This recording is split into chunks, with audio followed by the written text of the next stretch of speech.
Family dinners with my in-laws were never pleasant, but I never expected one to end with my mother-in-law trying to publicly humiliate me by uninviting me from their exclusive family cruise. Of course, she had no idea that she was actually making a fool of herself. After all, how could she know that the luxury cruise line she was bragging about had been in my family for 3 generations?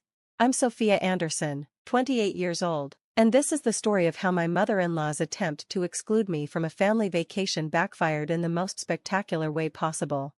Growing up as the daughter of James Anderson, owner of Royal Crown Cruises, I learned early on not to flaunt our family's wealth. Dad always said that true class isn't about showing off what you have, it's about how you treat others. That's why I chose to work my way up through different departments of our cruise line, learning every aspect of the business from the ground up.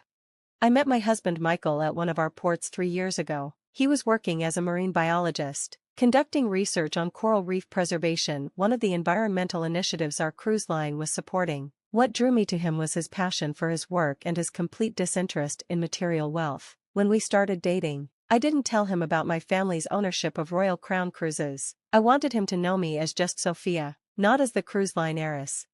Michael was everything I could have wanted in a partner: kind, intelligent, and genuine. His family, however, was a different story entirely, particularly his mother, Victoria.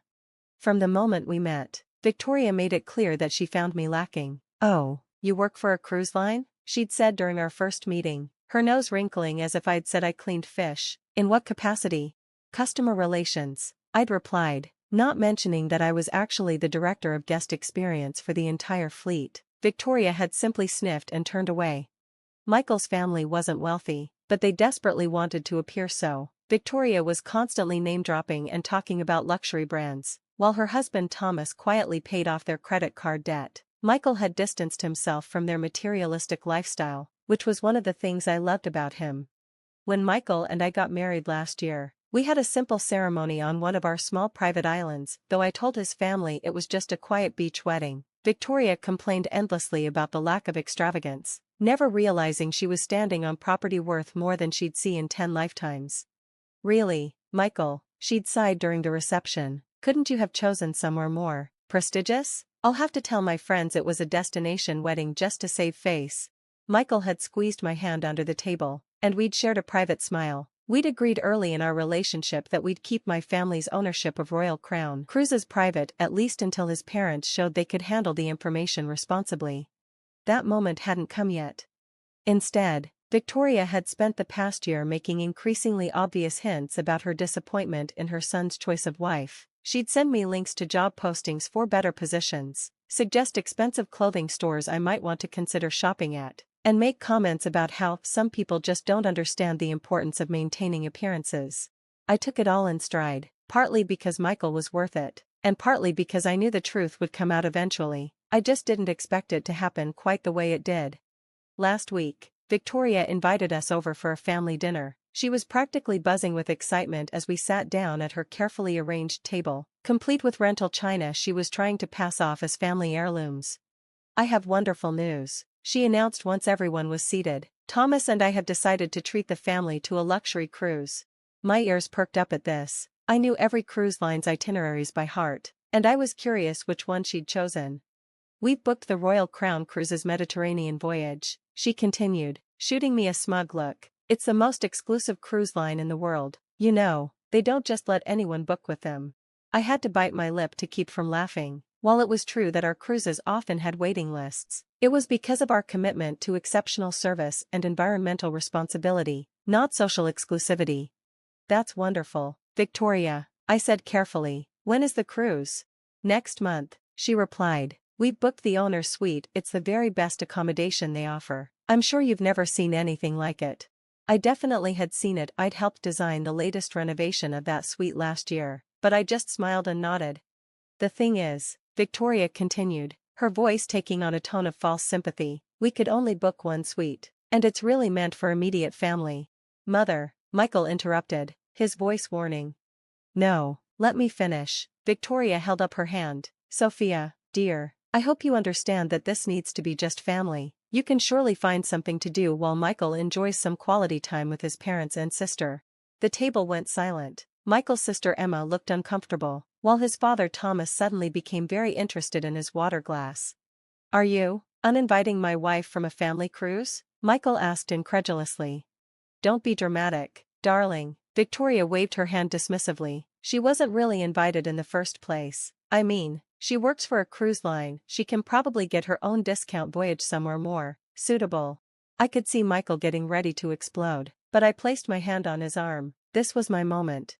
"You're right, Victoria," I said, pulling out my phone. "I do have some connections in the cruise industry." In fact, I dialed a familiar number and put it on speaker.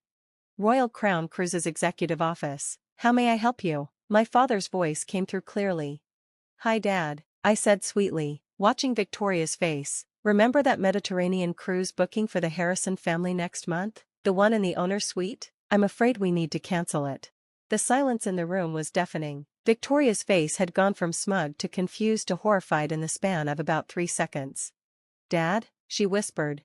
"Of course, sweetheart," my father replied. "May I ask why?" "The owner's suite is your personal cabin. Did you and Michael decide to use it that week instead?" Victoria made a sound like a deflating balloon. "No, actually," I continued, maintaining eye contact with my mother-in-law. "It seems there was a misunderstanding about family invitations. I wouldn't want anyone to feel uncomfortable on their cruise." "Understood," Dad said, and I could hear the smile in his voice. "I'll have their deposit refunded immediately. Will you be joining us for the board meeting tomorrow?" "Wouldn't miss it," I replied. "Thanks, Dad. Love you." I ended the call and placed my phone back in my bag, then took a sip of water while everyone processed what had just happened. Your father, what?" Victoria stammered.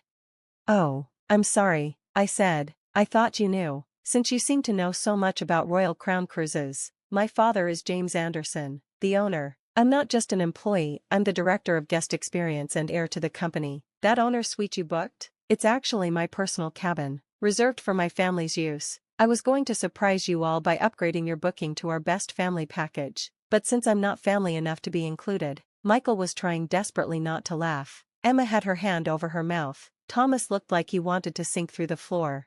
Victoria opened and closed her mouth several times before managing to speak. But you work in customer relations." "I do," I nodded, "along with operations management, environmental initiatives, and strategic planning." Dad believes in understanding every aspect of the business, something about maintaining appropriate standards. The irony of her earlier comments about standards was not lost on anyone at the table. Victoria pushed back her chair suddenly. "I need to. Excuse me." She practically ran from the room. Thomas cleared his throat. "Sophia, I am so sorry, we had no idea." "Of course you didn't," I said kindly. "We kept it private because we wanted to be treated normally. Michael loves me for who I am, not what I own. That's all I wanted from his family too." "I can't believe Mom tried to uninvite you from a cruise you own," Emma said, finally letting out the laugh she'd been holding in. "This is better than any reality TV show."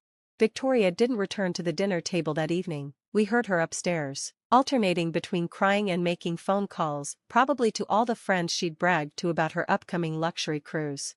As we were leaving, Thomas pulled me aside. "Is there any way to, could we possibly?" "The cruise booking?" I smiled. "I haven't actually cancelled it, but if it's going to happen, some things need to change." Over the next few weeks, Victoria underwent a remarkable transformation. Gone were the snide comments about my job and the not-so-subtle digs about social status. Instead, she became almost comically polite, constantly praising Royal Crown Cruises and awkwardly trying to show interest in my work. "I read an article about your coral reef protection program," she mentioned one day, clearly having done some homework. "It's very impressive." "Thank you," I replied. "Would you like to learn more about it? We're actually doing some exciting new research."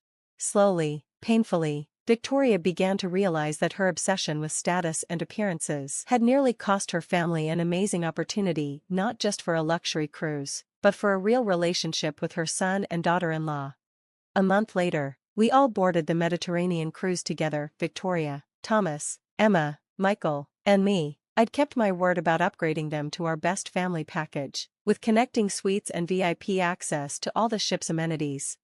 On our first night at sea, we had dinner at the captain's table. Victoria was uncharacteristically quiet as she looked around the elegant dining room.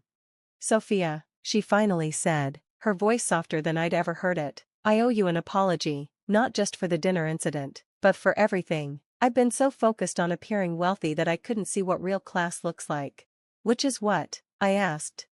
Treating people with respect, she replied, like you and your father do. I've been on this ship for less than a day, and I've seen how the crew looks at you not because they're afraid of you or impressed by your title, but because they genuinely respect you. I reached across the table and squeezed her hand. Welcome to the real family business, Victoria. The rest of the cruise was transformative for all of us. Victoria stopped trying to impress everyone and started actually enjoying herself. Thomas revealed a surprising talent for karaoke at the ship's nightclub. Emma fell in love with our marine biology program and ended up applying for an internship.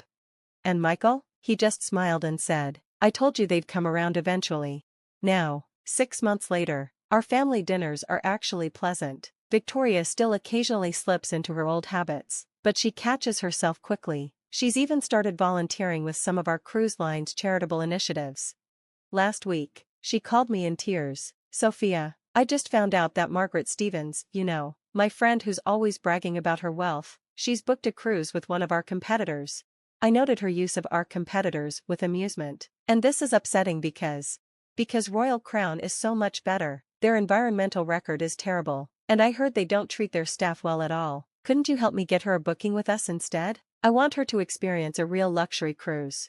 I smiled into the phone. You know what, Victoria? I think I can arrange that. Later that evening, as Michael and I were having dinner in our home overlooking the harbor, he asked me if I ever regretted not telling his family about my background sooner. Not at all, I replied. Everything happened exactly when it needed to. Your mother needed to learn that lesson about real class and status. And the fact that you got to dramatically reveal everything at that dinner had nothing to do with it? He teased. Well, I grinned. I won't say that wasn't satisfying, but the best part is that it led to actual change. Your mother's finally understanding what my father always taught me: true luxury isn't about showing off or excluding others. It's about creating experiences that bring people together. Michael raised his glass. To family cruises? To family cruises, I agreed, and to mothers-in-law who learn their lessons. We're planning another family cruise for next year. Victoria's already making lists of activities she wants to try, without a single mention of what other people might think. Thomas is excited about the new golf simulator we're installing. Emma's going to join us during her break from the marine biology program. And me? I'm just happy that my family, both the one I was born into and the one I married into, has finally found its balance. The owner's suite that Victoria tried to exclude me from? We've renamed it the family suite. Because sometimes the best revenge isn't about getting even, it's about making room for everyone at the table, even those who once tried to keep you away from it. Dad still gets a chuckle out of the whole story. He's even used it as an example in our company's customer service training, though he changed the names to protect the reformed.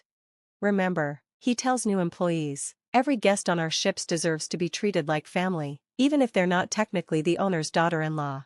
Victoria overheard him saying this once during a ship tour and actually laughed. I deserved that, she admitted, but I'm learning. Yes, she is. We all are. And our next family cruise? It's going to be amazing, because this time, everyone's truly welcome.